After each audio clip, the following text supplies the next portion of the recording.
American സാമ്രാജ്യത്വത്തിന്റെ യുദ്ധ നിലപാടുകൾക്കെതിരായി മുമ്പ് ചേരിചേരായ്മയുടെ നിലപാട് സ്വീകരിച്ചിരുന്ന ഇന്ത്യ യഥാർത്ഥത്തിൽ പൂർണ്ണമായിട്ട് അവർക്ക് വിധേയപ്പെട്ട് വിദേശ നിലപാട് സ്വീകരിച്ചുകൊണ്ടിരിക്കുന്നു എന്നുള്ള അപകടകരമായ സാഹചര്യമാണ് നമുക്കിന്ന് കാണാൻ സാധിക്കുന്നത്. നരസിംഹറാവുവിൻ്റെ കാലത്തോടുകൂടിയാണ്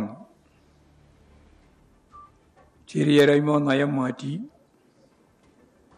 അമേരിക്കൻ പക്ഷപാതപരമായ നിലപാട് സ്വീകരിച്ചത്. ഇസ്രായേലുമായി ഉണ്ടായിരുന്ന ഇന്നത്തെ ബന്ധം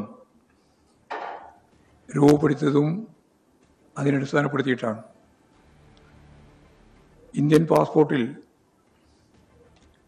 ഇസ്രയേൽ സന്ദർശിക്കാൻ ഇന്ത്യൻ പൗരന്മാർക്ക് അവകാശമുണ്ടായിരുന്നില്ല മുമ്പ്. ആ ബന്ധം പുനഃസ്ഥാപിച്ചത് പിന്നീട് നരസിംഹറാവു ഉൾപ്പെടെയുള്ളവർ എടുത്ത നിലപാടിൻ്റെ ഭാഗമായിട്ടാണ്. അമേരിക്കയുടെ ജൂനിയർ പങ്കാളിയായി ഇന്ത്യ മാറുന്നു എന്നുള്ളതാണ് സത്യം. ആണവ കരാറിൻ്റെ പേരിൽ ഇന്ത്യയുടെ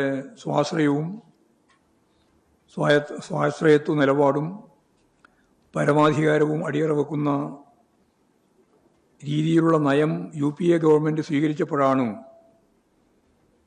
ഇടതുപക്ഷം അന്ന് പിന്തുണ പിൻവലിച്ചത്. കോൺഗ്രസ് പിന്തുടർന്നു വന്ന വിദേശ നയവും BJPയുടെ നയവും ഒന്നു തന്നെയാണ് ഇപ്പോഴും. ഇന്ത്യൻ മാർക്കറ്റ് അമേരിക്കക്ക് തുറന്നു കൊടുക്കുന്ന നിലപാടോടെ കർഷകരാകമാനം പ്രതിസന്ധിയിലാകുകയും ഇന്ത്യ ഗവൺമെൻറ് നെല്ല് സംഭരണം ഉൾപ്പെടെയുള്ള സംസ്ഥാന ഗവൺമെൻറ്റുകളുടെ സംഭരണ വില സംബന്ധിച്ചുള്ള കാര്യത്തിൽ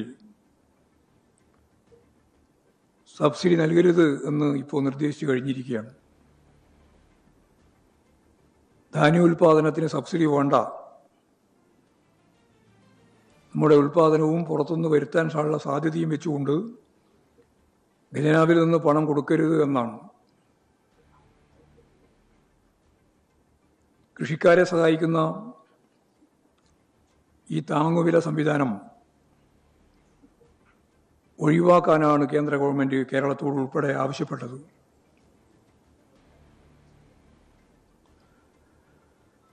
കേരളത്തിലെ കാർഷിക സമ്പദ് വ്യവസ്ഥയെ തകർക്കുന്ന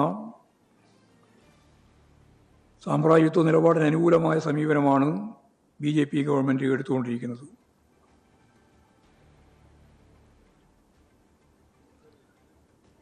ഇന്ത്യക്ക് ആവശ്യമുള്ള സാധനങ്ങൾ ലോകവിപണിയിൽ എവിടെ നിന്ന് ഇറക്കുമതി ചെയ്യണമെന്ന കാര്യം തീരുമാനിക്കുന്നത് അമേരിക്കയാണ് എന്ന തരത്തിലേക്ക് കാര്യങ്ങൾ എത്തിയിരിക്കുകയാണ്. റഷ്യയിൽ നിന്ന് എണ്ണ ഇറക്കുമതി വെട്ടിച്ചുരുക്കണമെന്നും ഇറക്കുമതി പൂർണ്ണമായിട്ടും അവസാനിപ്പിക്കണമെന്നുമാണ് അമേരിക്ക ആവശ്യപ്പെട്ടിരുന്നത്.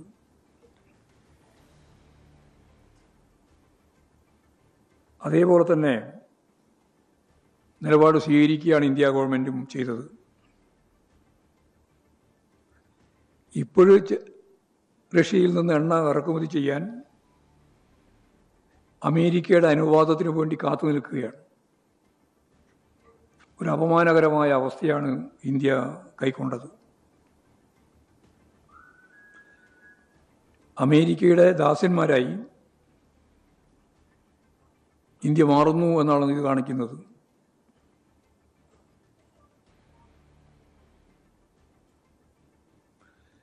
ഈ നിലപാടിൽ നിന്ന് വ്യത്യസ്തമായ സമീപനമാണ് ഇടതുപക്ഷം മുമ്പ് തന്നെ കൈകാര്യം ചെയ്തത്. നമ്മൾ അന്ന് തന്നെ ഈ കാര്യം മുന്നറിയിപ്പ് നൽകിയതാണ്. അത് കൂടുതൽ ശരിയാണ് എന്ന് തെളിയിക്കുന്നതാണ് സമീപകാല സംഭവവികാസങ്ങൾ.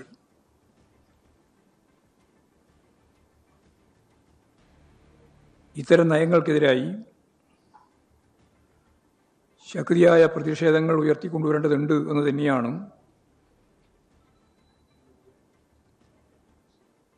മനസ്സിലാക്കാൻ സാധിക്കുന്നത്. ഈ സാമ്രാജ്യത്വ അനുകൂല സമീപനത്തിനെതിരായി വലിയ രീതിയിലുള്ള ജനകീയ മുന്നേറ്റം രൂപപ്പെടുത്താനാവണം എന്ന് തന്നെയാണ് വിശദീകരിക്കേണ്ടത്. 1991 സോവിയറ്റ് യൂണിയൻ്റെ തകർച്ചയോടുകൂടിയാണ് സാമ്രാജ്യത്വ ആധിപത്യം വലിയ രീതിയിൽ ലോകവ്യാപകമായിട്ട് വരാൻ തുടങ്ങിയത്. അന്ന് വലതുപക്ഷ മാധ്യമങ്ങൾ പ്രചരിപ്പിച്ചത് ലോകം ജനാധിപത്യ വഴിയിലേക്ക് നീങ്ങുന്നു എന്നാണ്. എന്നാൽ ശാക്തിക ബലാബലത്തിൽ ഇതുണ്ടാക്കിയ മാറ്റം ലോകത്തെമ്പാടും ദുരിതം വിതക്കുന്ന ഒന്നായി എന്നുള്ളത് അനുഭവവേദ്യമായിരിക്കുന്നു. ഇതിൻ്റെ ഫലമായി ലിബിയ, ഇറാഖ്, ഇറാൻ തുടങ്ങിയ രാജ്യങ്ങളിലെ ഭരണാധികാരികൾക്കെതിരെ അവരെ കൊല്ലാൻ അമേരിക്കക്കും ഇസ്രയേലിനും ഒരു മടിയും ഉണ്ടായില്ല. വെനീസുലയിലെ രാഷ്ട്രത്തലവനെയും സഹധർമ്മിണിയെയും തട്ടിക്കൊണ്ടുപോകുന്ന നിലവരെ ഉണ്ടായി. ഇറാനെതിരായിട്ടുള്ള നിലപാട്, ആക്രമണം ഇപ്പോൾ നമ്മുടെ അടുക്കളയെ പോലും ബാധിച്ചിരിക്കുന്നു എന്നുള്ള സ്ഥിതിയാണ്. പാചകവാതകം ലഭ്യമല്ലാത്ത നില രൂപപ്പെട്ടിരിക്കുന്നു. പെട്രോളിയം ഉൽപ്പന്നങ്ങളുടെ കാര്യത്തിലും ഇത് തന്നെയാണ് അവസ്ഥ. ലോകത്തെമ്പാടും എന്തു നടന്നാലും തങ്ങൾക്ക് ബാധകമല്ലെന്ന നിലപാട് സ്വീകരിക്കുന്നവരെ കണ്ണു തുറപ്പിക്കുന്നതാണ് ഇപ്പോഴുള്ള സംഭവവികാസങ്ങൾ.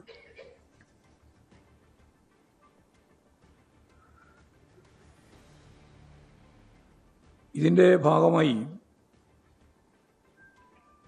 വരാൻ സാധ്യതയുള്ള വളരെ ഗൗരവമുള്ള പ്രശ്നം പാചകവാതക ദൗർലഭ്യമാണ്.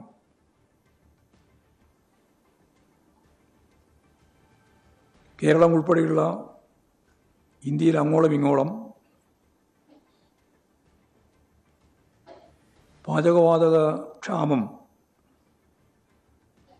ബാധിച്ച റെസ്റ്റോറൻറ്റുകളും എല്ലാ മേഖലയും, ആശുപത്രികൾ, ആരാധനാലയങ്ങൾ പോലും, വൃദ്ധസദനങ്ങൾ, ഹോസ്റ്റലുകൾ,